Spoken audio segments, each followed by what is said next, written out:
सभी का स्वागत है आपके अपने यूट्यूब चैनल क्लिक नॉलेज में। दोस्तों, जो कि हमारी माइक्रोसॉफ्ट वर्ड की सीरीज चल रही है, उसमें आज तीसरा दिन है। दोस्तों, अगर आपने अभी तक पिछले 2 पार्ट नहीं देखे हैं तो आप उनको ज़रूर देख के आइएगा। आपको निश्चित रूप से एक कंप्लीट क्लास मिलेगी और जो मैंने 2 क्लास में बताया है उससे आगे से आज मैं स्टार्ट करने वाला हूँ। दोस्तों, आज हमने पहले फर्स्ट वीडियो में हमने विंडो के बारे में सीख लिया था कि विंडो में कौन सी चीज़ को क्या बोला जाता है, इसको क्या बोला जाता है। सभी चीज़ें मैंने आपको बता दी थी, मैं दोहराना नहीं चाहूँगा क्योंकि वीडियो लंबा हो जाता है। अब हमने ऑफिस बटन भी दूसरे वीडियो में देख लिया था। ऑफिस बटन के बाद हमने इनका सबका वर्क देख लिया था, कौन सी चीज़ का क्या काम होता है। अब हम आज समझने वाले हैं होम टैब को। होम टैब में जो भी चीज़ें आती है, जैसे होम टैब में ये जो रिबन दिख रहा है, इस रिबन के प्रत्येक काम को हम समझने वाले हैं।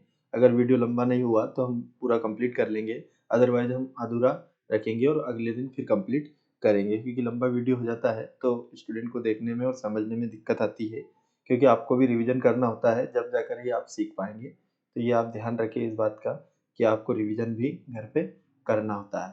तो हम इंसर्ट, पेज लेआउट इनको बारी-बारी से समझेंगे, लेकिन सबसे पहले हम होम लेआउट को देखते हैं। होम टैब को हम आज समझते हैं। दोस्तों, होम टैब को समझने से पहले मैं आपको कुछ चीज़ें और बताना चाहता हूँ। जैसे कि कल मैंने प्रैक्टिकल के लिए आपको एक कमांड दिलवाया था कि भाई हम प्रैक्टिकल डेमो अगर लिखना चाहें तो कैसे लिख सकते हैं। तो वो अगर नहीं देख के आए कोई तो फटाक से देख लीजिए और आगे अपन बढ़ेंगे।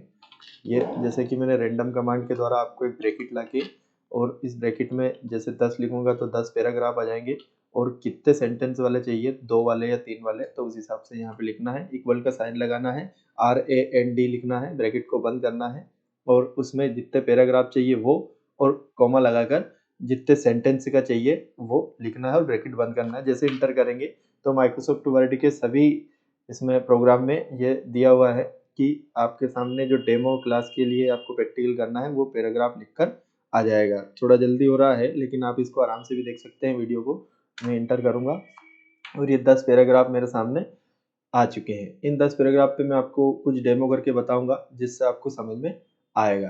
कल दोस्तों मैंने आपको कट कॉपी पेस्ट बताया था। कट कॉपी पेस्ट को आप एक बार और जल्दी से समझ लीजिए। कट कॉपी पेस्ट का मतलब होता है कि आप जैसे किसी चीज़ को कट कर रहे हैं। मैंने यहाँ पे मैं आपको कुछ अलग से लिख के दिखाता हूँ। जैसे कि मैंने आपको यहाँ पे लिखा, अपने चैनल का नाम लिखा क्लिक नॉलेज। क्लिक नॉलेज को अपन ने क्या करा कि सिलेक्ट करा। तो दोस्तों, सिलेक्ट कैसे करना है, यहाँ कर्सर को रखना है और कर्सर पॉइंटर को अपन आगे बढ़ाएंगे तो सिलेक्ट होता जाएगा। इस टाइप से कोई सी भी चीज़ को आप सिलेक्ट कर सकते हैं। इसी में आप एक चीज़ और समझ लीजिए कि अगर पूरी फाइल को सिलेक्ट करना है तो आप शॉर्टकट की से भी कर सकते हैं, कंट्रोल A से। जैसे ही आप कीबोर्ड से कंट्रोल को दबा कर रखेंगे और उसके साथ में A को प्रेस करेंगे, A को दबाएंगे तो वो पूरा सिलेक्ट हो जाएगा। आपको यहाँ पे सिलेक्ट करना है पॉइंटर से, तो माउस पॉइंटर से भी आप सिलेक्ट कर सकते हैं। माउस पॉइंटर किसको बोलते हैं और कर्सर किसको बोलते हैं मैं आपको बताता हूँ। जैसे यहाँ पे एक आपको लमजप लाइट, ट्यूबलाइट जैसा लमजप करता हुआ दिख रहा होगा, उसको हम बोलते हैं कर्सर। क्या बोलते हैं इसको? कर्सर बोलते हैं। लेकिन जो ये आई टाइप की एक आकृति बन रही है और ये जो चल रहा है इसको माउस पॉइंटर बोलते हैं। जैसे पॉइंटर से मैं यहाँ रखूंगा तो ये यहाँ पे क्या आ जाएगा, कर्सर यहाँ पे आ जाएगा। तो इन दोनों में आपको अंतर समझना है कि पॉइंटर किसको बोला जाता है और कर्सर किसको बोला जाता है। तो ये आप विशेष ध्यान रखें। आपको मैंने पूरा डीपली दिखा रहा हूँ, लाइटली ना ले किसी भी चीज़ को। आप अभ्यास करें और आप निश्चित रूप से माइक्रोसॉफ्ट वर्ड में बिल्कुल कंप्लीट हो जाएंगे। तो दोस्तों, जैसे मैं आपको कट कॉपी पेस्ट बताया था तो उसका मैं एक बार और डेमो करके बता देता हूँ आपको कि ये मैंने क्लिक नॉलेज को सिलेक्ट किया। इसको आप चाहे तो जैसे यहाँ पे लिखा हुआ है कट और यहाँ पे लिखा हुआ है कॉपी, लेकिन इसको आप चाहे तो राइट क्लिक से भी कर सकते हैं। माउस में 2 बटन होती है, जो राइट साइड की बटन है उसको प्रेस करेंगे, मतलब उसको दबाएंगे और यहाँ पे आ जाएगा आपका कट और कॉपी। तो कट का मतलब होता है कि इस फाइल को मैं यहाँ से काट के दूसरी जगह पेस्ट करना चाहता हूँ, ठीक है।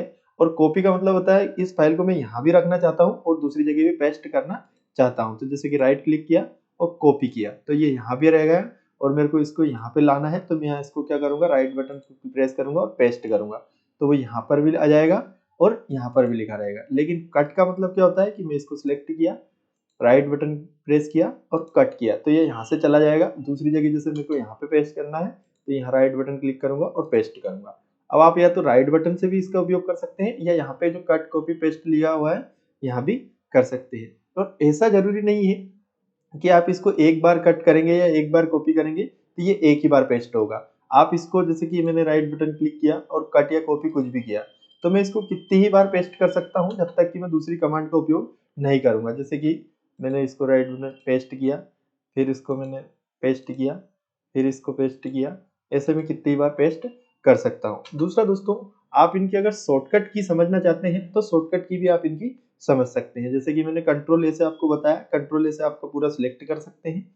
दूसरा, आप जैसे किसी भी चीज को सिलेक्ट किया, इसको अगर आपको क्या करना है, कट करना है, तो कट आप कंट्रोल एक्स से कट कर सकते हैं। कंट्रोल के साथ में एक्स को प्रेस करेंगे तो कट हो जाएगा। दूसरा, अगर कंट्रोल के साथ में वी को प्रेस करेंगे तो क्या हो जाएगा, पेस्ट हो जाएगा। आप इसको कहीं पे भी पेस्ट कर सकते हैं कंट्रोल वी से। तो दोस्तों, ये आपको समझ में आ रहा होगा कि कंट्रोल एक्स से कट होता है और कंट्रोल वी से पेस्ट होता है। अब बचा कॉपी, तो कंट्रोल सी के साथ में आप इसको कॉपी कर सकते हैं। कंट्रोल सी प्रेस करा और ये कॉपी हो गया। इसकी शॉर्टकट की, जैसे अगर मैं किसी की अगर मेरे हाथ से छूट जाती है, मैं किसी क्लास में किसी भी फीचर्स की शॉर्टकट की नहीं बता सकता हूँ, तो मेरे से छूट जाती है, तो यहाँ पे आप जैसे ही कर्सर को ले जाएंगे, ये पॉइंटर को ले जाएंगे, तो यहाँ पे आपको एक शॉर्टकट की का ऑप्शन आ जाएगा। जैसे लिखा हुआ है यहाँ CTRL+X, मतलब कंट्रोल के साथ में X दबाएंगे तो क्या होगा, कट होगा। और इसके साथ में कॉपी पे कंट्रोल के साथ C दबाएंगे तो क्या हो जाएगा, कॉपी हो जाएगा। तो दोस्तों, वीडियो थोड़ा लंबा हो रहा है, थोड़ा जल्दी देख लेते हैं कि आपको होम टैब को समझने आए थे। तो कंट्रोल के साथ में आपको सी वगैरह ये सब चीजें मैंने समझा दी है। आपको इनको क्या करना है कि इस टाइप से उपयोग करना है। दोस्तों, एक चीज और मैं बता देता हूँ, वीडियो थोड़ा सा लंबा हो जाएगा लेकिन फिर भी बता देता हूँ कि आप एक चीज और बताना है, अंडो और रीडो। जैसे कल हमने बात करी थी यहाँ पे क्विक एक्सेस की। क्विक एक्सेस जो टूल बार होता है उस पे ये दो निशान आपको दिखते हैं, अंडू और रीडू। तो इसकी भी एक शॉर्टकट की होती है, और ये होते क्या है ये मैं बताता हूँ आपको। ये अपन इसको सबको नीचे ले जाते हैं, उसके बाद में मैं आपको बताता हूँ कि ये होता क्या है। ये होता है कि जैसे मैंने यहाँ पे आपको कुछ भी, जैसे कि ये चीज मैंने कुछ भी लिखा आपको, ये कुछ नाम लिखा मोहन, इसको नाम को अपन क्या करेंगे कि जैसे कुछ भी किया इस पे अपन ने, या तो इसको क्या किया, कंट्रोल एक्स किया और पेस्ट किया, ये पेस्ट कर दिया।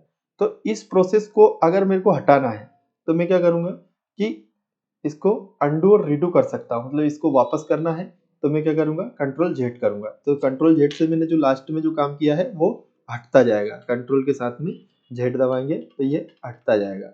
लेकिन अगर कोई काम हटा दिया है और उसको लेके आना है तो उसको रीडू बोलते हैं। तो उसको कंट्रोल के साथ वाई से वापस ला सकते हैं, जैसा कि आपको वीडियो में दिख रहा है। कंट्रोल जेड से हटा सकते हैं, कंट्रोल जेड से लास्ट की जो प्रक्रिया है उसको दोहरा सकते हैं, और उसको वापस लाना है तो कंट्रोल वाई कर सकते हैं। या आप माउस पॉइंटर से यहाँ पर भी जाके अंडू और रीडू कर सकते हैं। यहाँ पे भी इनकी शॉर्टकट की दी हुई है। यहाँ पे जैसे ही आप जाएंगे तो ये अंडू हो जाएगा और ये रीडू हो जाएगा। तो दोस्तों, ये भी बहुत महत्वपूर्ण होता है। किसी किसी फाइल में अपने हाथ से कुछ गड़बड़ हो जाती है, या लास्ट की जो लाइन लिखी है वो अपने को मिटाना है, तो डायरेक्टली आप कंट्रोल जेड से उसको मिटा सकते हैं। कोई सी भी प्रोसेस को आप लास्ट की वाली प्रोसेस को हटा सकते हैं। तो दोस्तों, अब हम आते हैं होम टैब के आगे वाले पार्ट पे। आगे वाले पार्ट में यहाँ पे जो आपका एक बॉक्स दिख रहा है, इस बॉक्स में जितनी भी चीजें आपको यहाँ दिख रही है इनको मैं आज यहाँ समझाने वाला हूँ। तो दोस्तों, इसको ध्यान से देखिए आप, और ध्यान से इस डायलॉग बॉक्स को समझिए। सबसे पहले यहाँ पे लिखा हुआ है फॉन्ट का नाम। जैसे कि यहाँ पे फॉन्ट पे आप जैसे क्लिक करेंगे इस एरो पे, तो यहाँ पे फॉन्ट का नाम आएगा। जो भी लैंग्वेज आपके इसमें डली हुई होगी कंप्यूटर में, उनका सबका नाम यहाँ पे आएगा। तो इसका क्या उपयोग होता है, इसका उपयोग आप जानते ही हैं कि कोई भी टेक्स्ट अगर अपन लिखेंगे, कोई भी वर्ड लिखेंगे, जैसे कि मैंने कुछ भी लिखा, तो उसका क्या होगा कि आपको उसमें फॉर्मेटिंग करनी रहेगी। फॉर्मेटिंग जो भी करेंगे आप, जैसे कि अपने चैनल का नाम लिखा। दोस्तों, बीच में बता सकता हूँ कि आप अगर चैनल अच्छा लग रहा हो आपको तो लाइक करें, सब्सक्राइब करें एंड कमेंट करना ना भूलें। जो भी आपकी जरूरत है वो कमेंट कर सकते हैं। जैसे कि इस क्लैक नॉलेज को मैंने लिखा तो ये कैलिबरी बॉडी में लिखा, लेकिन इसको ही अगर आपको चेंज करना है तो आप क्या कर सकते हैं कि कोई सी भी दूसरी लैंग्वेज में इसको चेंज कर सकते हैं, या दूसरी लैंग्वेज में लिखना है तो यहाँ से सिलेक्ट कर सकते हैं। जैसे कि मैंने ये एरियल ब्लैक कर दिया, और इसके बाद में ये कोई सी भी दूसरी लैंग्वेज में आपको बता सकता हूँ कि जो भी आपको पसंद आता है, जैसे भी फ़ॉन्ट आपको पसंद है वो फ़ॉन्ट में आप इसको सिलेक्ट करेंगे, और सिलेक्ट के बाद में इसको चेंज कर सकते हैं।